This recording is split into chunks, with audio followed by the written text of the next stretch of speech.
بسم اللہ الرحمن الرحیم۔ السلام علیکم دوستو۔ آقا اور نوکر کی کہانی۔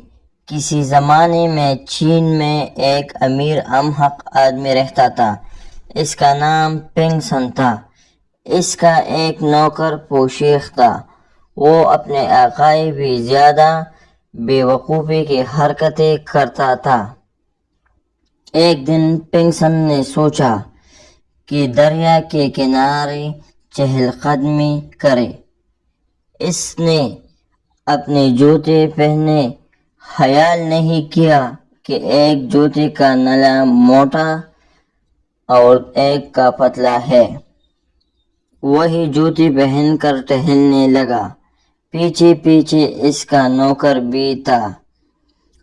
تھوڑی دیر چلنے کے بعد پنگ سن نے محسوس کیا کہ چلنے میں وقت پیش آ رہی ہے۔ ایک پیر دوسرے کے مقابلے میں نیچے چلا جاتا تھا۔ نوکر سے کہا، میرے پیر میں شاید کچھ تکلیف ہے۔ نوکر نے جواب دیا، شاید بارش سے سڑک پر گلی پڑ گئی ہے۔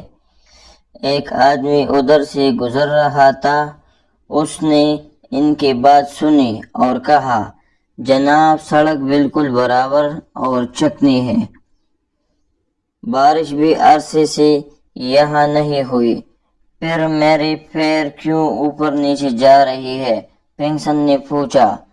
اجنبی نے کہا، جناب آپ ایک موٹے تلے کا اور ایک پتلے تلے کا جوتا پہنے ہوئے ہیں۔ اس کی وجہ سے آپ کو چلنے میں تکلیف ہو رہی ہے۔ اگر آپ کے دونوں جوتوں کے تلے برابر ہوتے تو چلنا کچھ دشوار نہیں ہوگا اور آپ کو ٹہلنے میں لطف آئے گا۔ پنگ سن نے جوتوں کی طرف دیکھا اور یقین ہو گیا کہ آدمی ٹھیک کہہ رہا ہے۔ اس نے اپنے نوکر سے کہا، گھر جاؤ اور میرے لیے جوتوں کا دوسرا جوڑا لے آؤ۔ نوکر گھر پہنچا۔ اس نے دوسرا جوڑا دیکھا تو وہ ایک جیسا نہیں تھا۔ ایک کا نلا موٹا تو دوسرے کا نلا پتلا تھا۔ اس نے سوچا، یہ تو ویسے ہی جوتے ہیں جیسے اس کا آقا پہنے ہوئے ہے اور جن کی وجہ سے ان کو تکلیف پہنچ رہی ہے، تو پھر ان جوتوں کو لے جانے کا کیا فائدہ؟ وہ خالی ہاتھ واپس آ گیا۔ پنگ سن نے اسے دیکھا تو پوچھا، میرے دوسرے جوتے کہاں ہیں؟ نوکر نے جواب دیا، میرے آقا آپ نے جوتے لانے کا کہا تھا۔ میں نے ان جوتوں کو غور سے دیکھا تو پتہ چلا وہ بھی بالکل ایسی ہی جوڑا ہے۔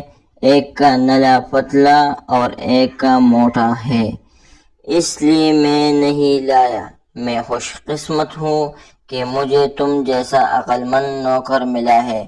آج شاید قسمت میں تکلیف ہی لکھی تھی، پنگ سن نے کہا اور انہی جوتوں کے ساتھ چہل قدمی کرتے رہے۔